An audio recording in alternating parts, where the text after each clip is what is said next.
Hi, Assassins! I'm Brooke. And I'm Cami. Welcome to Bookish Realms. We're just two girls who can't stop talking about fantasy books. Welcome to our deep dive of Assassin's Blade. This episode covers the third novella in Assassin's Blade titled The Assassin in the Desert. Like in past episodes, the chapter summaries and character discussion are spoiler-free, but the rest of the pod does include spoilers for all of Throne of Glass. This podcast is for mature audiences only. Cami, take it away, girl. Let's get into some chapter summaries. As a reminder, this is a non-spoiler section where we summarize the chapters we'll cover in this episode. So if you haven't read the entire series, but you have read The Assassin in the Desert, you can listen to this section. In The Assassin in the Desert, Celaena's stuck in the boiling hot red desert at the fortress of the Silent Assassins, all because of a punishment from Erebin. After wrecking his slave trade deal with Sam's help, she's sent here to train with the Mute Master and can't return to Rifthold without a letter of approval from him. But surprise, he pairs her with Ansel instead, and Celaena discovers she'll have to find a way to prove herself to get the Mute Master to train her. Despite all of that, the two girls become fast friends. Celaena and Ansel head to Xandria to meet Lord Beric after he launches an attack on the fortress. The Silent Assassins are trying to avoid an all-out war. While Ansel talks business with Beric, Celaena explores the market and meets a mysterious merchant who gives her some spider silk. Ansel returns and drags Celaena into stealing two of Beric's very expensive horses to get back to the fortress. On their way back, Ansel confesses she'd like to avenge her father's death. Back at the fortress, they face the consequences in front of the Mute Master. Except not really. He seems more disappointed than anything. Celaena lies to protect Ansel and says stealing the horses was her idea. The Mute Master agrees to train Celaena after her quote-unquote confession. Ansel isn't happy. She's been waiting years for the Mute Master to train her. It doesn't matter, though, because it turns out Ansel's got her own agenda. She plans to betray the Mute Master with Beric's help. But Celaena sees right through it. She stops Ansel just before she can kill the Mute Master, giving her a head start before taking a shot at her with an arrow. In the end, the Mute Master rewards Celaena with enough gold to pay off her debts to Erebin and a letter that marks the completion of her training. Welcome to Character Discussion. Here we'll cover who the characters are from this set of chapters, what we know about them, and a golden line from this set of chapters. This section is also spoiler-free. In this episode of Character Discussion, we will discuss Ansel of Briarcliff and Celaena. Of course, we have to start with our girl, Celaena. After the chaos of Skull's Bay, Celaena is sent to the Red Desert to train under the Mute Master and earn his approval before she can return back to Rifthold. The catch? She is on a time crunch. Robin wants her back at the guild in just 1 month, which, according to her new friend Ansel, is basically impossible. Some people wait years for the chance to train with the Mute Master, and most never get the privilege. One of the best parts of this novella, Celaena finally makes a female friend. She's never had one before, and according to her, it's because the only women she was ever around growing up were courtesans Robin invited over. Other than that, it was just her in a room full of men. We also get a deeper look at how brutal life in the Assassin's Guild was. It was the complete opposite of the Silent Assassins. Whereas they focus on discipline and patience, the guild is cutthroat. Everyone was constantly pitted against each other, especially Celaena and Sam, which explains why the relationship has always had that underlying rivalry. But Erebin didn't just make sure his assassins were deadly, he made sure they were educated and cultured too. That's why Celaena, despite being so young, carries herself with such maturity. She's well versed in different cultures and traditions, and it shows. Celaena's golden line from this novella is, for the first time in a long while, she heard the song of the northern wind calling her home. She was not afraid. And next up, we have Ansel of Briarcliff. Celaena describes Ansel as stunning and having a boyish sort of carelessness to her. Ansel has been training with the Silent Assassins in the desert since she was 13. She came to the Silent Assassins after fleeing her home, the Flatlands, also known as the Wastes. She fled her home after her father and her sister were both murdered by Lord Locke in his quest to conquer their lands. When she initially joins the Silent Assassins, she is not fully truthful about why she has come to them. She tells the Mute Master that her father sent her to train before she could return home. Well, the Mute Master is no fool. He realizes that she has lied to him once they realize that Ansel has been receiving no letters from her father. And then he finds out that Briarcliff has fallen. Although the Silent Assassins have been training and housing Ansel, she ends up betraying them by selling them out to the Silent Assassins in exchange for people to return to her homeland to reclaim what was lost to avenge her father's death. Ansel is also Celaena's first female friend, so it is unfortunate that she does betray Celaena. Ansel's golden line in this novella is, If I were the master, I'd use our numbers for greatness, for glory. We'd defend every unprotected realm out there. Let's explore this world. Here we cover the main world-building elements that come up in The Assassin and the Desert. We'll revisit these places and world-building elements in other episodes. For today, this section is not spoiler-free, so if you haven't finished the entire series, please do not continue, but please come back when you have. The Assassin in the Desert takes us to the Red Desert, which is a vast, unforgiving stretch of land in the southwestern peninsula of Aurelia, a place where, at first glance, there seems to be nothing left in the world except sand and wind. In the middle of this desert is the Fortress of the Silent Assassins, also known as the Sizizakust. Yes, I'm sure I butchered that pronunciation. These assassins aren't known for flashy fighting, but for moving with a nearly silent grace. Their weapons are similar to the weapons of Otterland's assassins, but it's their quiet movements that set them apart. They work together, sharing tips and techniques, almost like they are linked by an unspoken bond. Many of them are mute from birth. The Fortress of the Silent Assassins is built from red sandstone, and despite its purpose, it's full of life. As Selena walks through its halls, she can hear the clash of weapons in the training rooms, the buzz of insects in the trees, and the gurgle of clear water running through the corridors. There are open-air training rooms where people from different kingdoms spar or meditate. While at the fortress, Selena attends the Midsummer Eve Festival. Under the moonlight, the assassins gather in the courtyard, dancing in complete silence to the natural rhythm of the wind and the distant desert. It's giving silent disco. But June 21st is the summer solstice. Midsummer's Day, which is what we think this festival is referencing, is usually celebrated on June 24th. In this novella, Selena also visits Xandria. Lord Beric rules over Xandria, a small, walled port city full of life, and he tries to claim the Red Desert where the Silent Assassins reside. This claim has sparked years of conflict. When Lord Beric failed to crush a rebellion in Eelway, the King of Otterland imposed an embargo on the Red Desert, which hit Xandria's trade hard. Now, desperate for the king's favor, Beric wants to wipe out the Silent Assassins and send the Mute Master's head as a trophy. The Silent Assassins call him the local villain. Despite all of that, Xandria is still a vibrant place. Selena and Ansel visit on Market Day, when vendors from all over the kingdoms come to sell their goods. You can find spices, jewels, clothes, and food sold from brightly painted wagons or spread out on blankets in hidden corners. Even after years of trade restrictions, the souk winds through every street, mixing traditions old and new and lighting up ancient alleys with hundreds of lanterns. While in Xandria, Selena and Ansel steal 2 Asterian horses. These horses are said to be the oldest breed in Aurelia, with legends telling that the Fae created them from the 4 winds: spirit from the north, strength from the south, speed from the east, and wisdom from the west.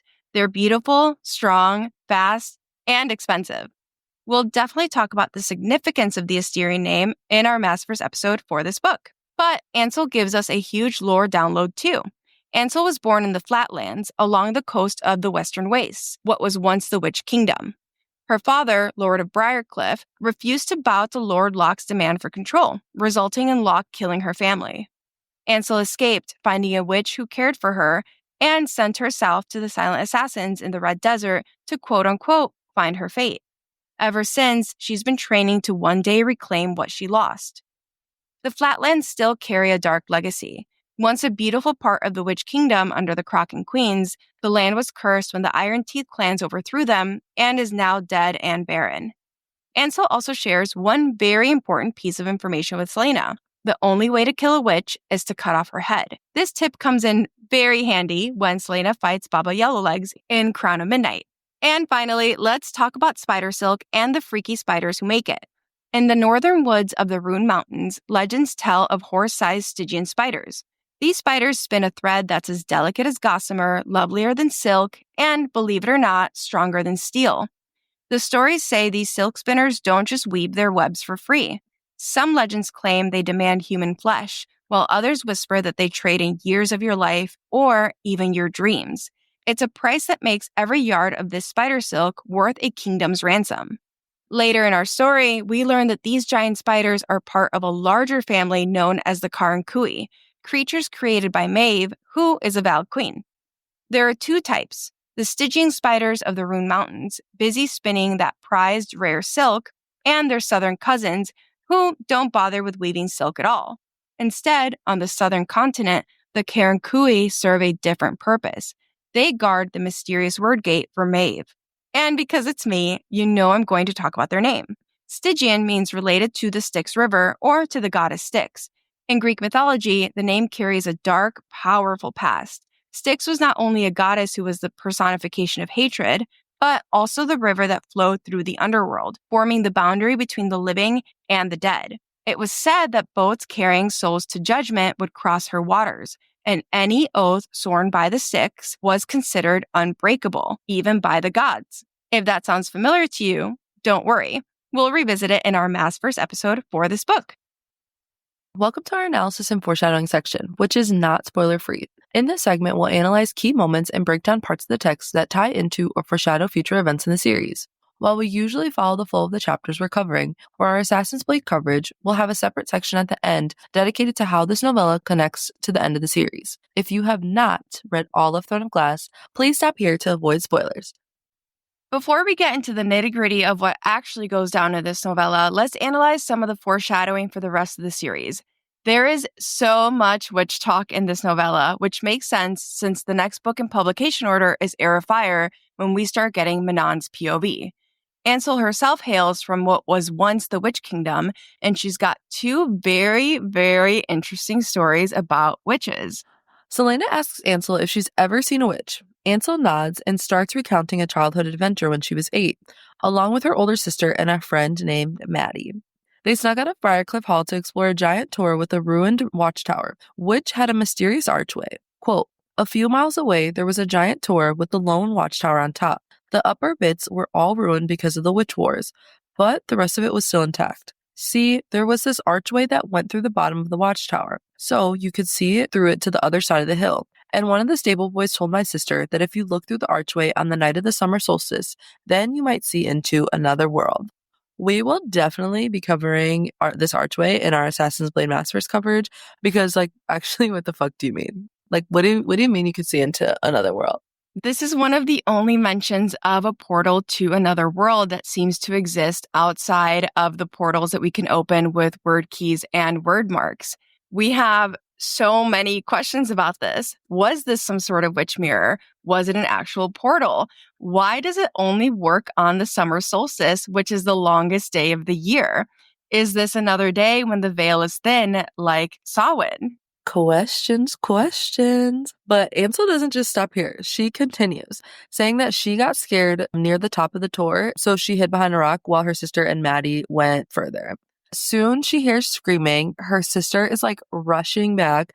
She grabs Ansel and they sprint home. Okay. Her sister later revealed that they had seen an open door inside the tower where an old woman with metal teeth.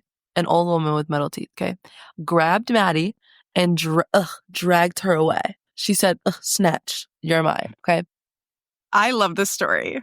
When Ansel's father and his men inspected the tower, they found nothing but a chilling discovery. The bones of a child, white as ivory and picked clean. R.I.P. Maddie. Honestly, poor girl. But when we meet the witches in Heir of Fire, this is how we perceive them. They're terrifying, they're merciless, and vicious. And SJM does this on purpose. It makes the shift into who the witches become so much more impactful. When we first meet Manon, I was like, this bitch is fucking terrifying. She's chasing after men in the forest. Who is this girl? But also my question is, who is this witch in the witch tower? And why was she there? Ansel's second witch story is an actual encounter she has with a witch. After her family is murdered, Ansel escapes. She runs and then runs into a witch. She finally collapses near the foothills of the White Fang Mountains. At a campfire, she encounters an Iron Teeth witch. Quote, "I didn't care if she killed me, but she told me that it was not my fate to die there, that I should journey south to the silent assassins in the Red Desert, and there I would find my fate. She fed me and bound my bleeding feet and gave me gold that I later used to commission my armor. Then she sent me on my way." There's so much to unpack here. One, again, who is this witch? It kills us that we don't know. We get no description about what this witch looks like either. And Manan is an Iron Teeth witch and half Crocan. Or Crocian. I say that word wrong every single time. And the 13 are all also Iron Teeth as well. So it could have been one of them, maybe. But most importantly, Ansel's story paints the witches in a completely different light. This witch goes out of her way to help Ansel. Like, as we know, she could have very well licked her fucking bones clean, but instead she helps her and tells her about her fate. Yeah, she feeds her, binds her bleeding feet, and gives her gold. This is like a side of the witches that we really haven't been shown so far. And this witch seems to have oracle-like powers, which Baba Yellowlegs claims to have as well. This encounter sends Ansel to her quote-unquote fate in the Red Desert, which is where she meets Selena/Aelin. So this witch was right. Her fate was in the Red Desert. Did this witch help Ansel out of the kindness of her own heart? Or did she help Ansel because she was able to see how instrumental she'd be to the fight against Erewhon and Maeve? Again, it kills us that we just don't know. There's so many little, some of these, little pieces. I'm like, I want to know more about this. Ansel's conversation with the witch about fate is just one of the times that fate is mentioned in this novella. We always pause to analyze when fate is mentioned, since Selena/Aelin's fate is so connected to the nameless prophecy. When Ansel and Selena fight, Ansel says, quote, "The noble, clever, beautiful assassin from the north, the great Selena Sardothian, has no idea why he'd want to train her. No idea that he might want to leave his mark on you, too, to have his hand in shaping your glorious fate." The truth is, the Mute Master does leave his mark on her, and he does help, shape her fate, because all of the events in this novella shape not only Aelin's fate, but, all of fate of Aurelia, which is, the common theme in this novella. What is more eerie in the context of the entire series is Selena's response to what Ansel says. Selena responds, "Yes, my glorious fate." I don't know, it just gives me shivers because, yeah, her fate is painful, but it is also glorious. And she has, at this point, obviously no idea what's coming. It's really sad, but we love our girl. Let's move on to the fun part, Sam and Selena, because even though Sam is not physically in this novella, she is constantly thinking about him, which is just when I was reading this novella, I was like, oh my God, she loves him. She loves him. She doesn't know if he's okay, and that really is haunting her in the moment, because the last time she saw him, he was seeing her get beat the fuck up by a Robin, and she has no idea what happened to him. And she's constantly having these flashbacks to a Robin and the beating and Sam watching her. But a lot of it is also Selena realizing she's just got a little crush on Sam. And when Selena catches Ilias's eyes, she doesn't think about how cute he is. She thinks about how cute Sam is.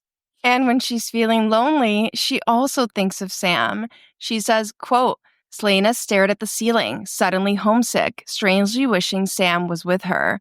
At least if she were to fail, she'd fail with him." But it's not just that. It's also Sam has started to represent a feeling of home for her.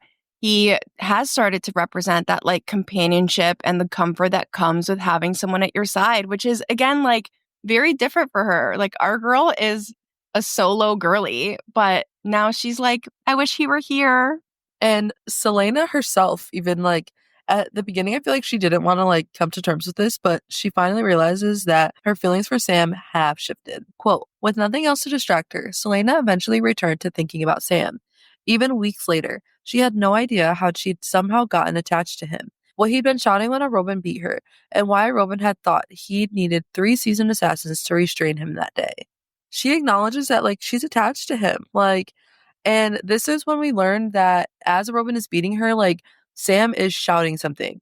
He is constantly shouting something on repeat, but she just can't remember it because the beating and the pain were so severe that she gets knocked out, I think, pretty quickly as a Robin is beating the shit out of her. Yeah, she will remember what Sam was yelling later, which we'll touch on, but Arobin needed 3 assassins to restrain Sam because Arobin has always known how much Sam cares for Selena. Arobin makes Sam watch because he knows it'll affect Sam more than any beating would. He knows that that's worse for him than getting beat up. As Selena awaits her punishment from the Meat Master for stealing the Assyrian horses, she has a sudden flashback to that night. Quote, and suddenly, as the memory of that day echoed through her, she remembered the words Sam kept screaming at Arabin as the king of the assassins beat her, the words that she somehow had forgotten in the fog of pain. I'll kill you. Sam had said it like he meant it. He'd bellowed it again and again and again. The clear, unexpected memory was almost jarring enough for her to forget where she was. This made me want to cry. But she realizes Sam was threatening to kill Arabin for her, which, like, in the context of the assassin's relationship with Arabin is a huge thing. That's not something you do. He's their master. And he didn't just do it once. Sam was screaming this, like, over and over again. Sam just, like, cares about her so much. And it's so sweet. So we love it. And now that she finally remembers like what Sam does say, Selena can't help but keep thinking about this moment. Quote, moments when her thoughts drifted back to Sam, to what he'd said. He threatened to kill Robin for hurting her. She tried to work through it, tried to figure out what changed in Skull's Bay to make Sam dare say such a thing to the king of the assassins. But whenever she caught herself thinking about it too much, she shoved those thoughts back into the back of her mind. I love that she thinks that this is just like what went down in Skull's Bay that made Sam threaten a Robin for hurting her, but he's been in love with her forever. Like, it's been a long, long time that he's been in love with her, and this wasn't just something that, like, these feelings didn't just come about overnight. And Selena knows that, like, this is significant, but she's not, she's like, these feelings are too much for me. Like, I'm not ready. I'm in the middle of a fucking hot-ass desert, and this man that's been my enemy my whole life is in love with me. Like, I'm not ready for that yet. And later on, she even comments that like Sam sometimes looks at her the way that Mikhail looks at Ansel, and they're dating. So like, long story short, she knows that that's going to be her man when she gets back, if he's still alive. She doesn't know that he's alive at this point, but I love their little love story. And all of this like comes bubbling up when Ilias tries to kiss her at the Midsummer Eve party. She pulls away from him and tells him she can't because she's going back to Rifthold. But internally, she admits to herself why. Quote, it hadn't been the mere impossibility of a relationship with Ilias that had made her pull away. No, it was the memory of Sam's face that had stopped her from kissing him. This is like, this is so sweet. Right before this, she admits she's never been kissed, so Ilias would have been her first kiss if she didn't pull away. She thinks of Sam in this moment because kissing Ilias would feel like a betrayal in some way. And she'd rather be kissing Sam. And later on, her first kiss is with Sam, so... It is so cute. I love their little like story. It got cut short way too soon. But anyways, let's get into like the real meat behind this novella.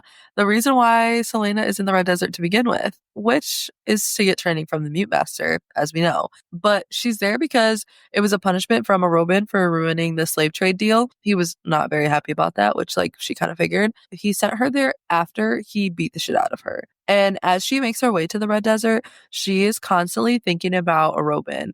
We've mentioned this in other episodes, but in these novellas, they are packed with Selena analyzing her relationship with Arobin and trying to figure out, like, what is that dynamic, like, moving forward? Because as she continues to grow, like, their relationship is shifting. And despite this, at the beginning of this novella, Selena is very much still doing, like, what Arobin is asking of her. Even though she's starting to get some questions about him and, like, their relationship, she is still following him and is loyal to him. Quote, Arobin had told her exactly what to say. Ordered her was more like it. There would be no disguises, no masks, no fake names. Since she had shown such disregard for Arobin's best interests, he had no longer had any inclination to protect hers. She'd debated for weeks how she might find a way to protect her identity, to keep these strangers from knowing who she is. But Arobin's orders had been simple. She had 1 month to win the Mute Master's respect, and if she didn't return home with his letter of approval, a letter about Selena Sardathian, she'd better find a new city to live in, possibly a new continent. The stakes are high as fuck. And this really just isn't about a punishment, like, at all. It's not just about the freeing the slaves. Yeah, it definitely is like, if she fails, she could lose everything she knows. Selena's secrecy around her identity is what keeps her safe. She's mentioned several times that hiding her face is what allows her to sneak into places where the other assassins really aren't able to. It's not just that she's a woman, it's also that she's young and beautiful. So for Arabin to disregard that shows how frustrated and betrayed he feels by her actions. And it also shows that us that even after all these years and even after like basically raising her, that their relationship is still transactional. Like you do what I say, I protect you, you protect my best interests, I protect yours. And also like it really is just about money with him. Like everything is about like money. Like even though he says he cares about her, like it's about him making sure that he can keep his like dogs in order. And like to some extent, like he's making her give up a part of herself that she like isn't ready to give up. For her whole life, she's protected her identity so that people wouldn't know who she is. And now he's like asking her to like confront the world and like be in the world as Selena Sardothian. And that's just not, she's not used to that. She's not ready for that. It's fucked up. I hate him. I know. But when Selena meets the Mute Master, he doesn't begin training her. He pairs her with Ansel instead, who explains to her that the Mute Master comes to you when he feels you're quote unquote ready.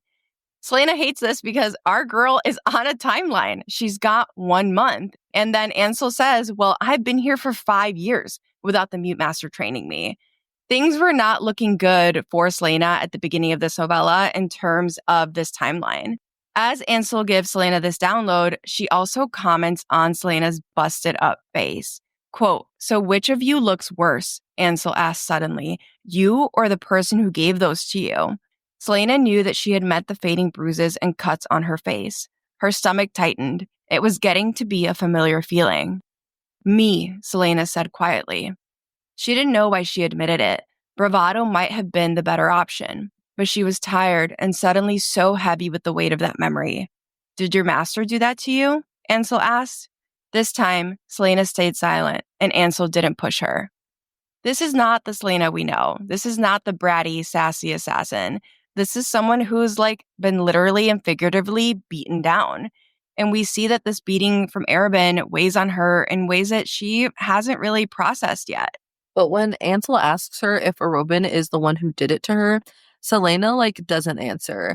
And this really stood out to me because I think like to some extent this is Selena like protecting Arobin and still wanting to either see him or paint him in a certain light, like in this good light. But I think it's also just like her not wanting to admit that like she did get the shit beat out of her by him, and like her not coming to terms with like the fact that like this person who is supposed to have cared for me my whole life is basically this cruel man that beats the shit out of me. And I think like her saying that out loud makes it real. And I think she's not ready to like make that real yet.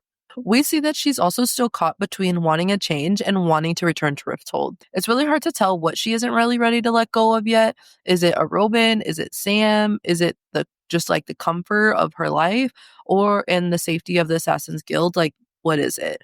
Quote, of course, it had nothing to do with the fact that her ribs and arms were peppered with fading bruises, and the sight of them made her sick. Sometimes it was sick with anger, other times it was with sorrow. Often it was both. She wanted to go back to Rifthold, to see what happened to Sam, to resume the life that had splintered in a few agonizing minutes, but she also dreaded it.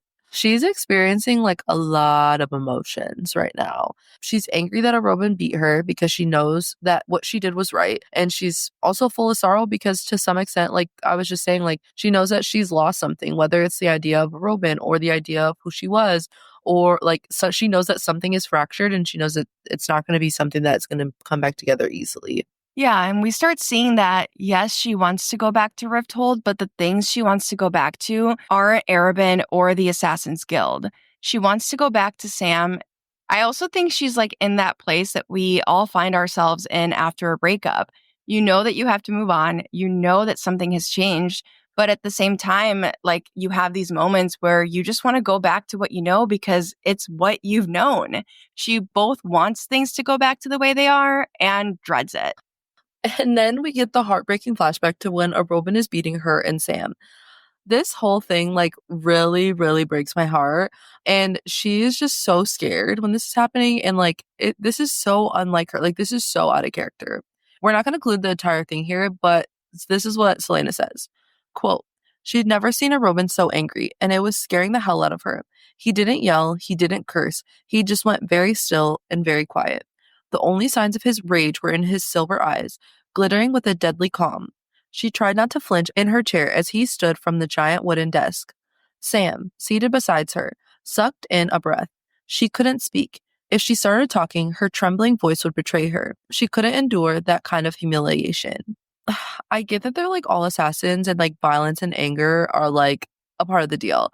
But like he's been their master, quote unquote, since they were children. Okay. And like he took them in to like care about them, like because their families died. And I think it makes it even sadder because I do think to some extent he is their father figure too. I think we learn that he takes in Sam when Sam is like 6 and he finds Selena when she's 8.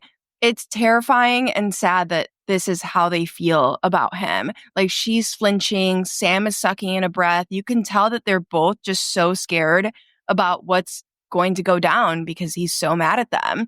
And she even says like she's trying to keep herself from trembling. As Arabin beats her, Selena takes note of just how he's doing it. Quote, Arabin hit her ribs, her jaw, her gut, and her face, again and again and again. Careful blows, blows meant to inflict as much pain as possible without doing permanent damage. And Sam kept roaring, shouting words she couldn't quite hear over the agony. Arabin is so fucking nasty. Okay, he's not just beating her, he's doing it in this like methodical, sadistic way. He wants her to feel as much pain as possible, but he doesn't want to do any permanent damage. And I think that's what like makes me so sick about how he is. He basically just wants to be able to like keep using her, which is why he's so methodical and careful about how he's beating her up. He's just so fucked up and grimy. Like, I hate him. Like, his name just like makes me sick, actually. That's why I can't pronounce it correctly, because like, fuck him. Ansel isn't the only one who keeps commenting about how Selena got beat up and how she looks, which really allows Selena to process the beating and the entire situation. It's interesting that Arobin sent her there as a form of punishment and like as a form of control, but the space from him really allows her to see everything even more clearly than like she did before. So the space is actually doing the opposite of what he was hoping it would actually do. Quote, so, Mikhail said, shattering her thoughts as he pointed a fork at her. When your master beat the living daylights out of you, did you actually deserve it? Ansel shot him a dark look, and Selena straightened. Even Ilias was now listening, his lovely eyes fixed on her face. But Selena stared right at Mikhail. I suppose it depends on who's telling the story. Ansel chuckled. If a Robin Hamill is telling the story, then yes, I suppose I did deserve it. I cost him a good deal of money, a kingdom's worth of riches, probably. I was disobedient and disrespectful, and completely remorseless about what I did. She did not break her stare, and Mikhail's smile faltered. But if the 200 slaves that I freed are telling the story, then no, I suppose I didn't deserve it. None of them were smiling anymore. Holy gods, Ansel whispered. True silence fell over their table for a few heartbeats. Selena resumed eating. She didn't feel like talking to them after that. I don't think that Selena, ever fully realizes why they all keep commenting on her appearance. It's not just because she looks beat up. It's because as we learn more about the Mute Master, we learn that this is simply not his way. He's not going to beat one of his assassins to a pulp like a Robin did to Selena. And to some extent, Ansel, Mikhail, and the other assassins are just shocked that a Robin is so fucking violent. They have never experienced that before, and they're like, wait, that's what you have to deal with on a regular day basis? Because that's not how we do things here. And we also see in this interaction that Selena is holding true to herself. She knows that there's two sides to the story, hers and Arabin's. She understands why Arabin beat her, even if she doesn't agree. She was disobedient and disrespectful and remorseless. And I think that's the word that's key. I think that's what bothers Arabin the most, is that she's remorseless. Selena did what she thought was right, and she apologizes for losing him money, but she doesn't apologize for what she did. I also think this moment is just such a mic drop. She just casually drops yeah, I freed 200 slaves. And she knows that those 200 slaves would never say that she deserved to be beat for what she did.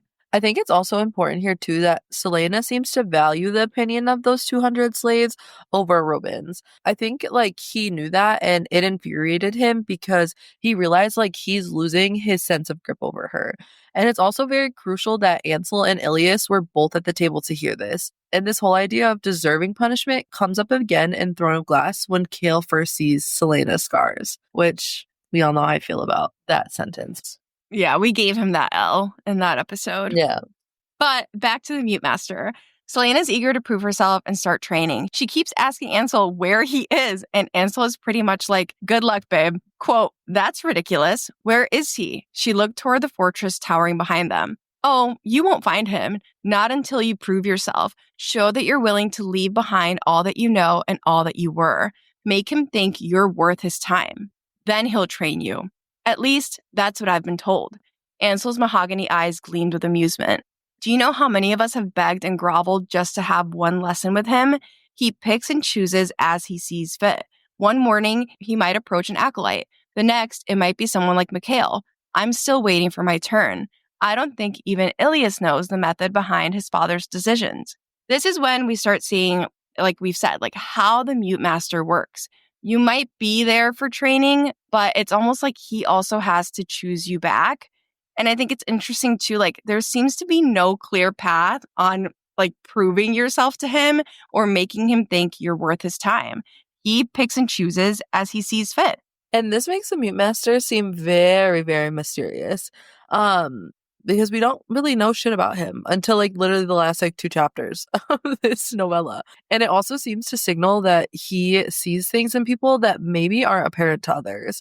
And like he has his reasons. He's ready when he's ready. And it also reveals to us that Ansel has failed to prove herself to the Mute Master in the 5 years she's been here, which deeply bothers her. But even though the Mute Master isn't training her yet, Selena's still picking up clues about who he is and what he stands for.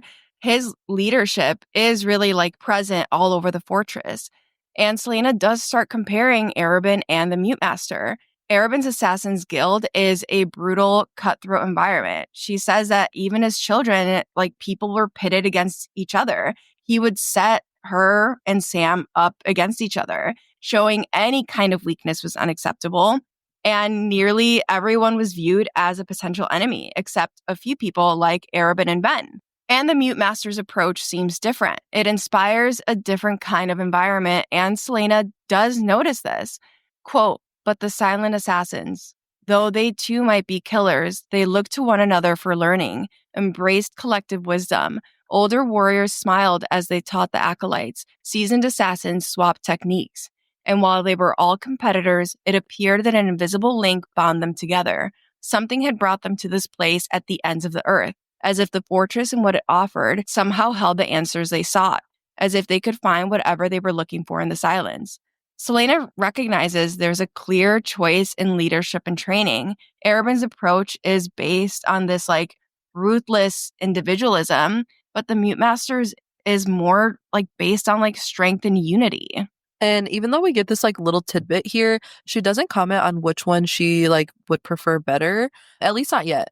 But she's being exposed to something so different than how she has been raised.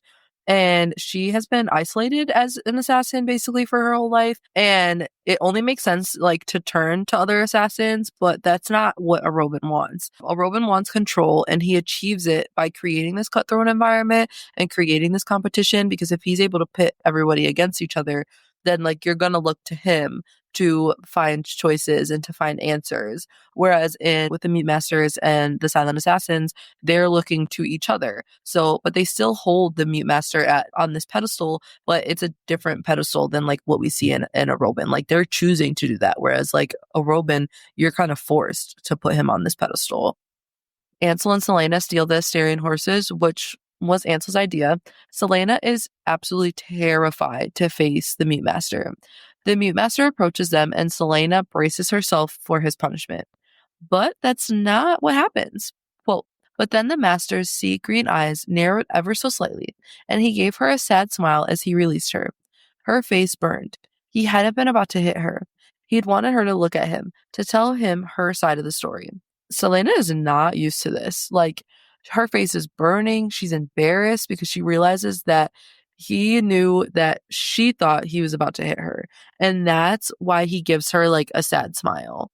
Yeah, he realizes in that moment that she's bracing for a hit when all he wanted was for her to explain herself. And I think that's almost like worse, honestly. It's like when your parents say that they aren't upset, they're disappointed. Like He gives that same energy. But again, we go back to that whole thing of like, he doesn't use violence and these like control tactics on his assassins. He was just waiting for her to give her side of the story.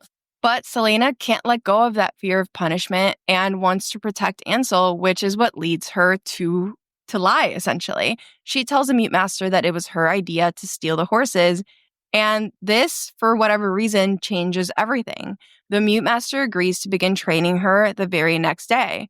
Quote, whatever he had seen in her face, whatever she had said, somehow she'd proven herself to him at last. This is so interesting to us. The Mute Master saw her fear of being hit and punished, but despite that fear, Selena takes responsibility for something that she literally did not do. Like this plan of stealing these horses was not her idea.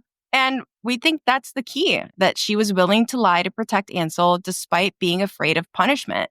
Selena revealed who she is at her core in that moment, which is what prompts the Mute Master to begin training her. And so we begin the training saga. Quote, Selena cleared her throat again, and the master finally turned. She bowed, which, strangely, was something she felt he actually deserved, rather than something she ought to do. This moment is just so telling. Like, Selena is bowing to him because she really believes like the master deserves it, not just because it's something that's expected of him. Kind of like how I was talking about earlier. And the Mute Master's power like comes from his actions and earning like a genuine respect naturally from his assassins. And the right kind of leader like inspires this feeling of deserving respect. And in the grand scheme of things, like I think it is so important for Selena to have been exposed to a leader like this since she becomes the queen of Terrasen by the end of this series. And I think that like prior to this, the only leadership style she had seen was ruthless and cruel and like just terrible people. And I think like her being able to see this Mute Master was able for her to like see a new perspective on like how you can still rule people and still earn that respect, but not be cruel and ruthless, which like shapes her when she does take over. Yeah, I love the Mute Master. I love everything he like represents. But the Mute Master's training is interesting. She spends a week copying the movements of a snake. Then she spends 3 days hanging from the rafters of the fortress like a bat, copying their movements and learning how they're so silent. Then she spends another 2 days with the jackrabbits, analyzing their stillness, movements, and speed. This whole training saga with Selena and the Mute Master is giving like Karate Kid or like that Mulan like training sequence. But this also tracks with who the Mute Master is. He's willing to learn from everyone and everything, whether it's a bat, a snake, or other people. And this training saga parallels Aylin's training in Heir of Fire as well. I love the training sagas in these series. Like, I think they're fantastic, like the best. But as she continues to spend more time with the Mute Master, she continues to compare him to Robin. Quote, though she loved parties, Selena would have rather spent the night training with the master. With only 1 week left, she wanted to spend every waking moment with him. But he'd insisted she go to the party, if only because he wanted to go to the party. The old man danced to a rhythm Selena could not hear or make out, and looked more like someone's benevolent, clumsy grandfather than the master of some of the world's greatest assassins. She couldn't help but think of a Robin, who was all calculated grace and restrained aggression, a Robin who danced with a select few and whose smile was razor sharp. The Mute Master chooses to go to the party simply because he enjoys it, which like slay. We love that. We love a good dance moment. We love a good party. And I feel like this makes him like feel so human. Like it's not just this like mysterious man that she's trying to get training from. Like he's now finally a human to us as the readers and like to her too. The Mute Master is warm. He's dancing. He's like literally just like letting himself enjoy this moment. And that just makes him so different from Arabin, who is precise and dangerous. Even though she's really just commenting on like their dancing, we know that she's really making a bigger statement about like these core differences between the Mute Master and Arabin. When Selena and Ansel fight, Selena turns to the Mute Master. He encourages her to talk about what she's thinking and feeling. And I do think this allows her to open up in a way that we don't see her do very often. Quote, the master's eyes shone like emeralds, compassionate, sorrowful. I'm not sure I wanted to go back to the way it was before, she admitted. And I think that's what scares me the most. Compassion is not something Selena's used to from a master, but I also think it goes like a little further than that. The Mute Master is sorrowful. he does seem to like be affected by the fact that she's in pain and conflicted. It makes him sad to see her like this. And this compassion allows her to admit that what she's been bouncing around with in these novellas, like she doesn't want to go back to the way things were. She wants things to change, and that scares her, which is understandable. Anybody gets scared when they're taken out of their comfort zone, and that has been her comfort zone for the past, because she was 8, so like almost the past 10 years, like that has been her place of comfort. And Selena, like, also I think is realizing that she could never have this kind of conversation with a Robin.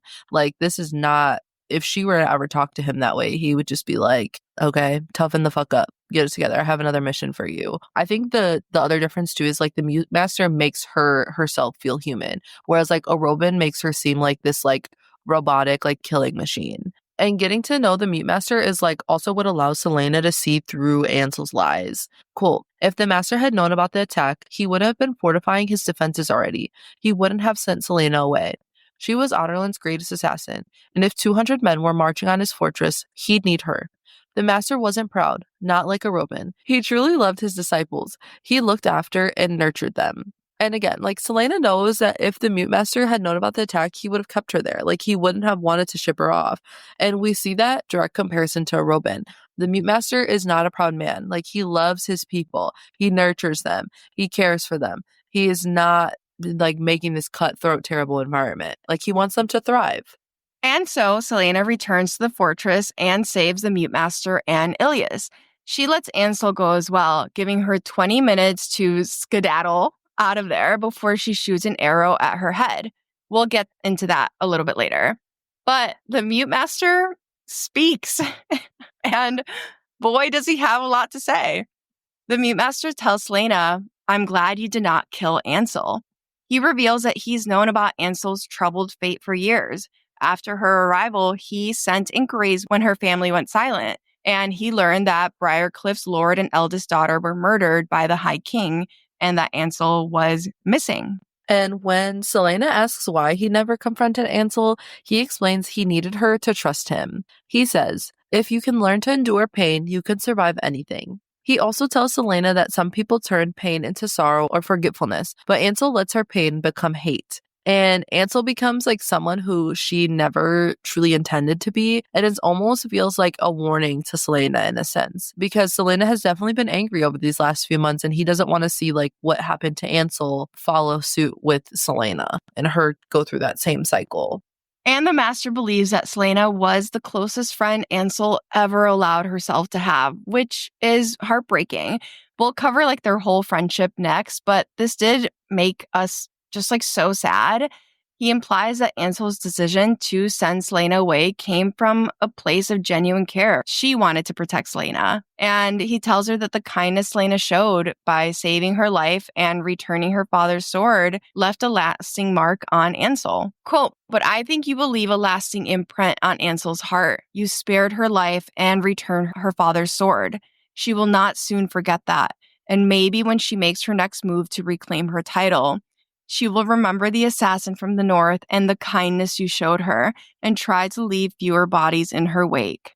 I'm sorry, I don't mean to cut you off, but like I know you don't watch Game of Thrones, but to all of our Game of Thrones like girlies out there, this is giving very much like the North remembers. I need to watch that series. I do. It's so good. I know. Everyone says that. I need to watch it. But like with this quote, we see that again, like I don't think Selena ever understands like the true impact that her actions have on people. But the Mute Master is able to see that Selena taught Ansel an important lesson. And I just love that, again, it's like that contrast. Like, yes, she's an assassin, but she's a kind assassin. And that kindness is what wins her the war. And then they say their goodbyes. The Master hands Selena a letter of recommendation and instructs her, quote, "When you give this to your master, hold your head high." He knows that Robin has sent her there to punish her, but she's leaving having learned so much more than what Robin had planned. And he tells her that she'll always have a home in the Rest Desert, which is so sweet. And he tells her that his people will accompany her to drive the wagon to Xandria. Selena asks him why, he's giving her this wagon to drive to Xandria. And she gets the shock of a lifetime too, because He provides her with gold as a reward for saving his life, for saving Ilias's life, and for sparing Ansel, and tells her to pass a message along to her master. Quote, "In the Red Desert, we do not abuse our disciples." We can guarantee that this is not what Arabin had in mind. The Mute Master knows that she owes Arabin money that Arabin made her borrow, which is what keeps her tied to him. He's giving Selena the key to her freedom because she shared with him that she wants that change even if she's scared of it. And as their conversation ends, Selena listens to the northern wind calling her home. And for the first time in a long time, she was not afraid, which is her golden line from this novella because it's really so sweet. But in this novella, Selena makes her first female friend. So let's talk about Ansel and Selena because these two characters parallel each other so much, and their friendship is both fun and heartbreaking. They are mirrors, and Ansel serves as almost a cautionary tale for Selena. And when Selena first meets Ansel, she notices her boyish carelessness, and Ansel is decked out in some badass armor, which Selena notices. And Ansel has a sort of swagger that we see Selena have too, which is so funny. They really like match each other's vibe. They're like the same person, different font. Is what it's giving, which is something that Selena like isn't able to experience often. So she's like intrigued. She's like, who is this fucking girl? Selena is cautious at first, though. Like, gaining her trust is hard, and she definitely, feels Ansel out before sharing too much with her. But as Ansel begins showing Selena the ropes and training with her, they both kind of start to loosen up. One of our favorite scenes in this novella between the two of them is when Ansel convinces Selena to steal these Asterian horses. The way Ansel approaches this is so Selena-coded, which is why I think it's so shocking to Selena. Quote, "Are you out of your damned mind?" Selena shouted. "I don't want to walk home. We're taking a shortcut," Ansel shouted back. Behind them, the three guards still charged onward. Selena debated slamming Cassida into Hisley to send Ansel tumbling onto the dunes, leaving her for the guards to take care of, but the girl pointed over Hisley's dark head. "Live a little, Sordathian." I love this. Selena's getting a taste of her own medicine. This is how people feel when she drags them into plans without letting them know what the hell she's thinking first. And Ansel's attitude here is so similar to Selena's. Like the whole idea of wanting to take a shortcut so you steal two very expensive horses, like sure. And the line, "live a little Sarnathian," is just so like it's just like a fun little line, but it also is the life that Selena has been living so far has been haunting her thoughts. And Selena is honestly just so pissed off that Ansel didn't share her plans. Quote, "How dare she make such a reckless, stupid decision without consulting Selena first? You planned this the whole time," Selena snapped. Again, Ansel and Selena are mirrors in so many ways, and it is so hard to be confronted by someone who is so similar to you because you're basically being forced to face yourself. Selena doesn't share her plans, and it makes her feel like she's in control of the situation. And later, we learn that this isn't the only plan Ansel is keeping from Selena, but we'll get to that in a little bit. And we're back to the horse theft montage. The horses are running like the wind as Ansel and Selena escape barracks guards. They finally lose the guards and slow down. Quote, "When the horses were too winded to keep running, Ansel finally stopped atop the dune, Selena pulling up beside her. Ansel looked at Selena, wildness still rampant in her eyes. Wasn't that wonderful?" Breathing hard, Selena didn't say anything as she punched Ansel so hard in the face that the girl went flying off her horse and tumbled onto the sand. Ansel just clutched her jaw and laughed. I think this is so funny because the wildness that Selena sees in Ansel's eyes is the same wildness that everyone sees in Selena's eyes. And again, we see Ansel and Selena as mirrors. This punch that Selena throws becomes more meaningful because she is so angry at what Ansel has done, despite the fact that this is exactly how Selena herself operates. It's so funny. I love all their interactions. And I love Ansel's reaction to getting punched by Selena because it does just confirm how similar they are. Ansel isn't like, ow. She literally laughs it off. Again, it's just so interesting to see the two of them interact because they are just so similar. It's during this whole horse theft escapade that things start clicking. We learn just why Ansel and Selena feel so similar to us. Ansel takes this time to open up to Selena, and her backstory is both tragic and familiar to us. Ansel gazes at the stars and confesses she lied to the master about her past. She reveals that when she was 12, Lord Locke invaded her homeland, demanding that everyone bow to him. Her father refused to submit, leading to a brutal attack where Lord Locke's forces killed her family, and she was forced to hide and witness the horror. After the massacre, Ansel grabbed her father's sword from his corpse and fled until she collapsed near the White Fang Mountains, which is, again, we already talked about this, but that's where the witch found her, helped her out, and gave her gold, and basically was like, go to the Silent Assassins and the Red Desert. Since that day, Ansel has been training, vowing to one day return to Briarcliff and take back what was lost, her family and her honor. Quote, someday, I'll march into High King Locke's hall and repay him for what he did to my family, with my father's sword. Her hand grazed the wolf-headed tilt. This sword will end his life, because this sword is all I have left of them. Selena hadn't realized she was crying until she tried to take a deep breath. Saying that she was sorry didn't feel adequate. She knew what this sort of loss was like, and words didn't do anything at all. We don't fully learn Selena/Aylin's backstory in this novella, but when Selena says she knows this kind of loss, she really, really does. She lost her family in a very similar way. And while Ansel is focusing on revenge as a coping mechanism, Aylin is focusing on remaking herself and removing all the traces of who she used to be, which obviously she does this to conceal her identity as the fire-breathing bitch queen, the queen of Terrasen. These are both ways to protect themselves from the pain and loss. I hate that they share that pain, but I think it's also what makes them so similar. This conversation ends with a vow between two women who have lost so much to tyrant men. Quote, Ansel slowly turned to look at her, her eyes lined with silver. She traced Selena's cheekbone where the bruises had once been. Where do men find it in themselves to do such monstrous things? How do they find it acceptable? We'll make them pay for it in the end. Selena grasps Ansel's hand.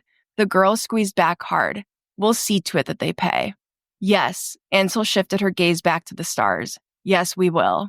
It is so important to me that Ansel touches Selena's cheekbone as she says, where do men find it in themselves to do such monstrous things? How do they find it acceptable? Because she's touching the bruises that Arobynn gave her.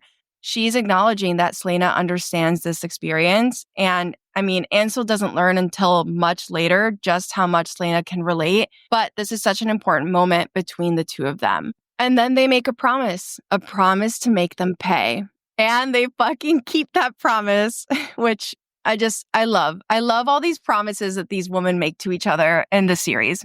This interaction is also what prompts Selena to lie about whose idea it was to steal the horses, because she feels like Ansel has more to lose. Quote, if he kicked out Ansel for what they'd done, Ansel needed to be here to learn all that these assassins could teach her, because Ansel wanted to do something with her life. Ansel had a purpose, and Selena, the way she trails off at the end of Anne Selena is so telling. She spent so much of this in these novellas, breaking down her idea of life. And here we see just how deep that goes. She feels like her life has no purpose at this point, despite being just Otterlin's assassin. And she's slowly but surely realizing that she wants more. She wants a purpose. She wants to do things other than just killing people. She wants people to remember her name not as just Otterlin's assassin. She wants to be something more. And right before the betrayal, the girls share a lighthearted moment when Selena does Ansel's makeup. This is just such a girl thing to do. And I both love and hate to see it because Selena/Aylin doesn't get to experience moments like this nearly enough. But it's also right before Ansel betrays her. And Selena admits to herself the impact that Ansel is having on her. Quote, Ansel pinched Selena's arm. Selena pinched her back, laughter on her lips. But then the single remaining week that Selena had left loomed before her, brief and unforgiving, and her chest tightened at the thought of leaving. She hadn't even dared ask the master for her letter yet. But more than that, she'd never had a female friend, never really had any friends, and somehow the thought of returning to Rifthold without Ansel was a tad unbearable. Ansel is Selena's first female friend, possibly even her first real friend ever. And every girl needs a bestie. This does make the betrayal hurt even more. But yeah. But thankfully, by the end of the series, Aylin has amassed an entire squad of badass women. But still, it really hurts to see. And I think that, the first couple friendships that she has, like they just end in a sort of betrayal, and that's just really hard. But I think also like we're both high school teachers, like these moments hit even more for us. Like friends are so important at that age. And these girls have had every experience like ripped away from them by tyrants in pursuit of power control. And this is just like a little moment where they're able to like have a laugh and be joyful because their families got ripped away from them, like their youth got ripped away from them. And it just, I don't know, it's just really sad. They don't get to be teenagers, you know? Yeah. But teen girls are teen girls, and these two have a fight. It starts because Ansel makes a snarky remark about how not everyone can charm the master into training them. Selena feels uncomfortable by this comment and wonders if Ansel is jealous of her access to the mute master. The conversation heats up as Ansel teases that the master might have a personal interest in shaping the quote-unquote glorious fate of the famed Selena Sardathian. Selena responds with sarcasm, not realizing that Ansel is pretty serious when she makes this comment. Selena compares her glorious fate to shoveling dung in a barn. Things escalate when Ansel admits that she feels overshadowed. She even mentions like using her relationship with Mikhail to get extra attention since she lacks this like notorious reputation that Selena comes into the fortress with. And Selena, in anger, hits Ansel where it hurts. Quote, but you want to know the truth about you, Ansel? The truth is, even if you go home and get what you want, no one will give a damn if you take back your speck of territory. No one will even hear about it because no one except for you will even care. As soon as these words leave Selena's mouth, she immediately regrets it. And she knows that this has gone way too far. This insult is really telling of Selena too, because whether she's ready to admit it or not, Selena also feels this guilt and shame over never going back to her homeland, to Terrasen, and never trying to fight for her homeland. And she sees that Ansel is trying to do something she hasn't even considered as a possibility for herself yet. Ansel, visibly upset, throws her shovel down and calls Selena a spoiled, selfish bitch before storming off. I feel like girlhood is just, it is like calling each other bitches. I'm sorry. Like, it's just such a girl thing to be like, you fucking bitch. You know, I think that this also like speaks volumes about their comfort level too. You have to know someone pretty well to fight with them like this. You have to know where to hit to like throw out things like this in a fight. And so it really just shows us like they've really gotten to know each other. And these words stick with Selena.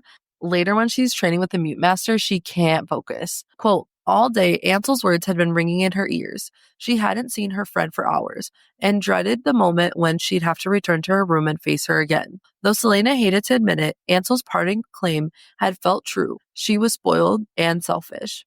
Fighting with a friend, a true friend, can mean facing some truths about yourself that you're maybe not quite ready to face yet. And again, like these girls are just such like mirrors of each other. And like with any friend fight, you dread the awkward moment of like seeing them again and trying to talk through it. The girls do apologize to each other, with Ansel telling Selena, quote, I have lots of friends here, but you're the first true friend I've had. I'll be sorry to see you go. Again, everyone needs a friend, even assassins. It's also so important that Ansel admits to Selena that she considers her a true friend too, because like it's important in friendships to acknowledge that you care about each other. Despite their apologies, Ansel seems nervous for some reason. She asks Selena to try to remember her fondly as they toast to, quote, to making amends and fond memories, to being the most fearsome and imposing girls the world has ever seen. This toast like kills me. They do end up being some of the most fearsome and imposing girls the world has ever seen. The Queen of the Western Wastes and the Queen of Terrasen.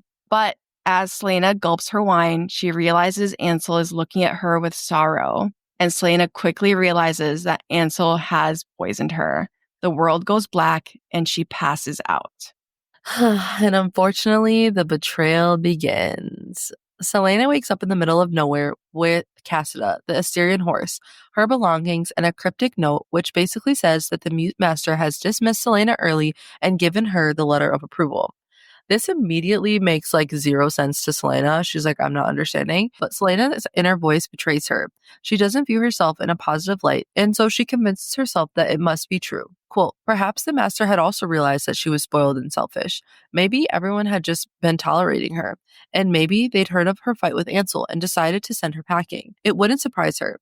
They were looking out for their own, after all. Never mind that for a while, she had felt like one of their own.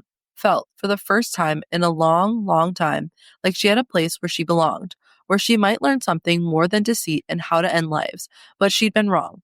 Somehow, realizing that hurt far worse than the beating a Robin had given her.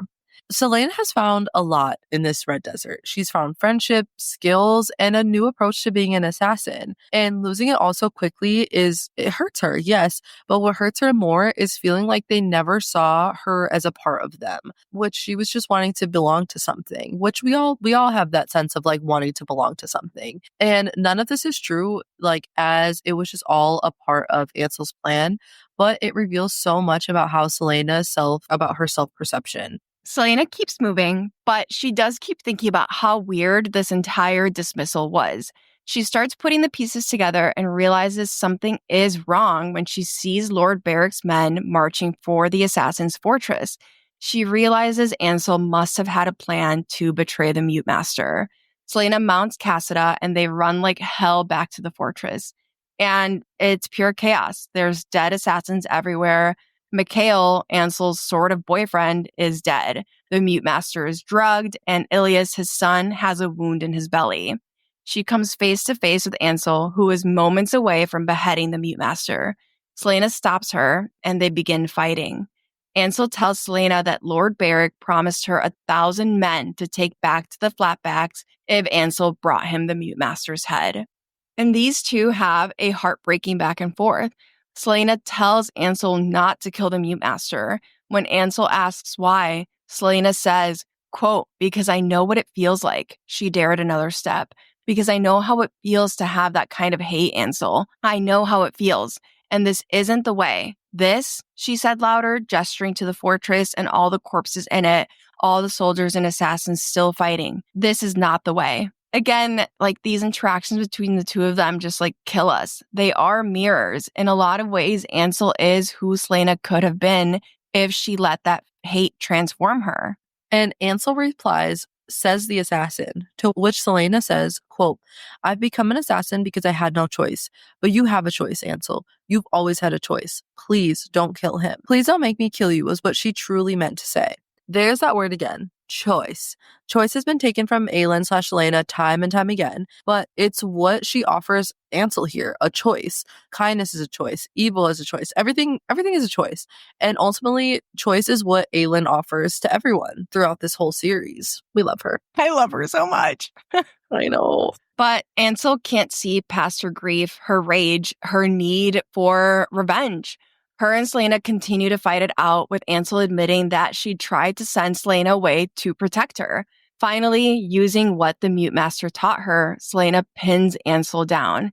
And it's heartbreaking. Like, it genuinely, like, truly hurt to read this because you can see how much it's hurting Selena to have to consider hurting or killing Ansel. Her eyes well up several times as they fight. She's like literally fighting back tears. And then she says, quote, even if she didn't put the sword through Ansel's neck, she'd still lose her. She'd already lost her, but maybe the world had lost Ansel long before today. Selena couldn't stop her lips from trembling as she asked, was it ever real? Ansel opened an eye, staring at the far wall. There were some moments when it was. The moment I sent you away, it was real. Sorry, I'm going to cry. Selena reined in her sob and took a long, steadying breath. Slowly, she lifted the sword from Ansel's neck, only a fraction of an inch. Selena realizes that Ansel she's broken. She's driven by this revenge and this hate. And because of that, the world lost who Ansel could have been. And I think that is more heartbreaking to Selena than anything else. But in these final moments, this conversation is about the two of them, about their friendship. This is very similar to how Selena feels after Nehemia's death too. Even though like Ansel doesn't die here, like this feels like a death to Selena. And Selena needs confirmation that like it was real, that their friendship meant something to Ansel too. And Ansel confirms that it does, which is when Selena makes the choice. Again, choice to let Ansel go, because she very well could have just killed her here. So after this happens, Selena tells Ansel that she has 5 minutes to pack her shit and go, because in 20 minutes, Selena will fire an arrow straight at her. And Ansel stands there, and Selena realizes it's because she's waiting for her father's sword, which is all she has left of her family. And Selena hands it to her and tells her to go home, which I feel like in this moment, Selena probably is like, I wish somebody was able to say this to me, which is really sad. Their whole ending scene is so sad. Selena stays with the Mute Master and Ilias until things are under control, and then she goes to fire the arrow. We have to note that right before she goes to fire this arrow, she tells herself it was time, which is a recurring line in the series. It's usually used when a life-altering decision was made. Quote, Selena lowered her bow and watched until Ansel disappeared beyond the horizon. One arrow that had been her promise. But she'd also promised Ansel that she had 20 minutes to get out of range. Selena had fired after 21. 1 minute. That is Selena's final act of kindness to Ansel in this novella. And that's why we commented on that whole it was time line, because the life-altering decision that Selena makes is giving Ansel that extra minute. And I'm going to cry. I'm literally tearing up again. Okay. Sorry. No. It's okay. Now, how does this novella come back into play later in the series? Ansel owes Selena a life debt, since she gave Ansel an extra minute before shooting the arrow. Selena also lets Ansel keep her father's sword. How does Ansel repay this life debt, you ask? In Empire of Storms, she shows up in the Stone Marshes with a bunch of ships ready to fight against Maeve's armada. What are the first words these two exchange to each other when they meet again? Quote, that full mouth slanted into a half grin as Ansel of Briarcliff, Queen of the Wastes, drawled, who gave you permission to use my name in pit fights, Aelin? I gave myself permission to use your name however I please, Ansel, the day I spared your life instead of ending you like the coward you are. That cocky smile widened. Hello, bitch, Ansel purred. Hello, traitor, Aelin purred right back, surveying the armada spread before them. Looks like you made it on time after all. Hello, bitch. Hello, traitor. I love them. I love this. I fucking love this. Because we also learned that in Queen of Shadows, Aelin was using Ansel's name in the fucking fighting pits, which was a way of sending her a message. Which is so, that whole thing is so funny to me. I love that that's their first 2 words to each other. But Ansel understood the message that Aelin was sending her and begins to move her army to the edge of the Anaskal Mountains. I actually don't know how to say that. And then Ansel receives a letter telling her who Aelin is and that she would gut Ansel if she didn't assist in her cause. The letter told Ansel to go to the Gulf of Oro, meet Aelin there, and follow a specific set of instructions. And because of this life debt, Ansel does just that. In Kingdom of Ash, Ansel fights in the Battle of Orinth and helps take down 2 siege towers. The Mute Master and Ilias owe Selena a life debt as well. In Empire of Storms, Ilias arrives on the Mute Master's behalf along with a few hundred silent assassins. Ilias and the silent assassins stay through Kingdom of Ash and fight in several battles. And finally, that mysterious spider silk merchant, Falcon Anar, aka Lysandra's uncle. Surprise, surprise! He's also a shapeshifter. In Tower of Dawn, Falcon saves Nesrin and Sartak by shifting into a giant fucking wolf. Then he basically just kind of stays with them. When they're captured by the Karan Kui, Falcon shifts into a Stygian spider and tricks the other spiders into leaving so that they can escape. Where he unfortunately almost dies. Then Nesrin tells him Lysandra might be his fucking niece. Then in Kingdom of Ash, during the fight at Aniel, Falcon suddenly gets turned back into a young man. We covered this in world building, but Falcon looks old because he traded 20 years of his life for those 100 yards of spider silk. So why does he get those years back? Because Dorian kills the spider that Falcon made a deal with. Side note, this happens to be the same spider that Manon tricks in Air of Fire to get spider silk for Abraxas' wings. In the war tent at Aniel, Falcon recognizes Aelin from the market in Xandria where she stole the Asterian horse and where he gave her the spider silk. An extra minute, a life debt, every single kindness from an assassin won the queen the war. And that, assassins, is why this novella matters. And next up, we have our favorite moments. These are moments in this set of chapters that we really just loved. One of my favorite moments in the novella happens the morning after the Midsummer Eve party. Selena and Ansel are talking about Mikhail, whom Ansel spent the night with. We love a little boy talk. While Selena is busy shoveling manure for the gardens, the two talk about the way women and men are treated differently. Selena teases that Mikhail will get his fair share of teasing too, but Ansel points out that he won't. She says, they'll cheer for him for a conquest well made. Me, I'll be teased until I snap at them. This little scene between the two of them just really hit home. It really shows that double standard between men and women in what I consider like a pretty fun and honest way. I think moments like this show us why having close girlfriends matters. They let us be honest and push back against like old, unfair standards. And Selena gets this conversation with Ansel, which I just love. And in general, I really love the friendship between Ansel and Selena. My other favorite moment in this novella is after they've stolen the Asterian horses. Quote, Selena had a sudden moment of clarity then, as her hair ripped from her braid and the wind tore at her clothes. Of all the girls in the world, here she was on a spit of beach in the red desert, astride an Asterian horse, racing faster than the wind. Most would never experience this. She would never experience anything like this again. And for that one heartbeat, when there was nothing more to it than that, she tasted bliss so complete that she tipped her head back to the sky and laughed.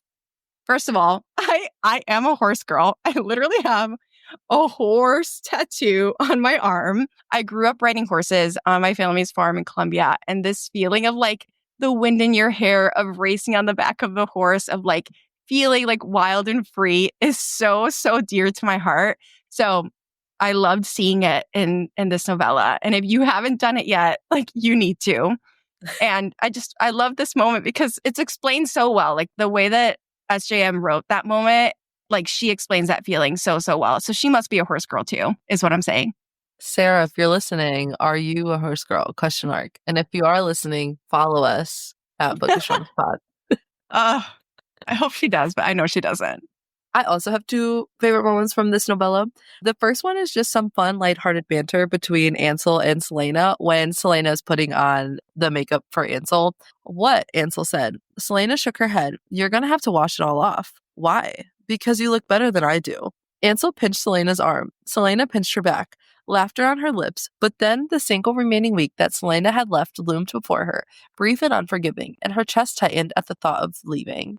This is just such a sweet moment between them, and knowing how things end, like, I can't help but think that Selena must have looked back and wondered, like, was that even real? Like, it's so similar to have those emotions that she feels later on about Nehemia's friendship, questioning everything, like even the good memories, but also like this was just such like a girlhood moment. Like when you're getting ready with your friends and you're like, you got the music blasting, you got your drink in your hand, and you're like, oh, bitch, you look so good. Like, it's just like, it just brings back like good like memories. Like, we love it. We're girls around here. And my second favorite moment is when Ansel and Selena are lying under the stars. What about that one? Ansel said. That's the stag, Selena breathed, the Lord of the North. Why does he fancy a title? What about the swan and the dragon? Selena snorted, but the smile faded when she stared at the familiar constellations. Because the stag remains constant, no matter the season, he's always there. Why? Selena took a long breath.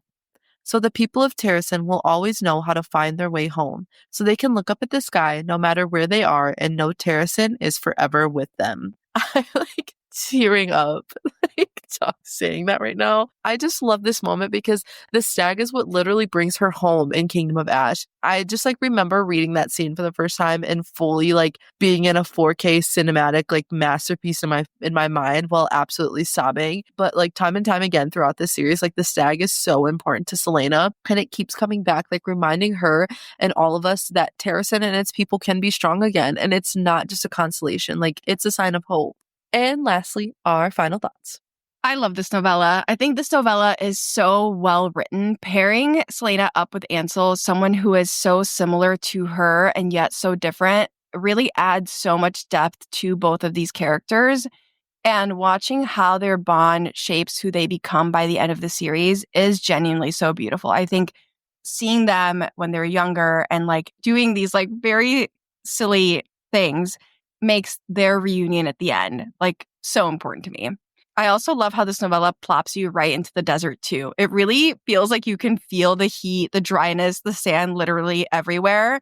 And like that is my nightmare. So, and I love what the mute master represents.